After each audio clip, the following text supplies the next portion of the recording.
Hello, അങ്ങനെ നമ്മൾ മഞ്ഞളി ജ്വല്ലേഴ്സിന്റെ ഓണസമ്മാനങ്ങളായിട്ട് ചുണക്കുട്ടികളടുത്ത് എത്തിയിരിക്കുകയാണ്. ഞാനൊരു ചോദ്യം ചോദിക്കാൻ പോവാണ്. കുസൃതി ചോദ്യം കേട്ടോ. ആദ്യം ഉത്തരം പറയുന്ന ആൾക്കാർക്ക് സമ്മാനം നൽകാൻ പോകുന്നത്. ഇംഗ്ലീഷ് അക്ഷരമാലയിലെ പുക പിടിച്ച് കിടക്കുന്ന ഒരക്ഷരമുണ്ട്. അതേത്? ഏതാ? ഇങ്ങോട്ട് വന്നേ. റൈറ്റ് ആൻസർ പറഞ്ഞിരിക്കുന്നത് മോളുടെ പേരെന്താ? വർഷ. വർഷയാണ് ശരി ഉത്തരം നൽകിയിരിക്കുന്നത്. സോ നമ്മൾ വർഷയ്ക്ക് മഞ്ഞളി ജ്വല്ലേഴ്സിന്റെ ഒരു കിടിലൻ സമ്മാനം കൊടുക്കാൻ പോവാണ്. ഈ കൂട്ടത്തിൽ ആരാ നന്നായിട്ട് പാട്ടുപാടാ? ആരാ പാട്ടുപാടാ?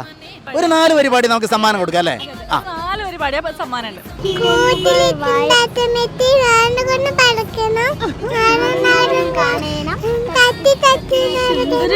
അച്ചോടാ, ഒരു കാര്യം ചെയ്യാം. മാവേലി ഒരു അടിപൊളി സമ്മാനം ദർശനം മോൾക്ക് കൊടുക്കുകയാണ്. സന്തോഷമായിട്ട് വാങ്ങിച്ചേ.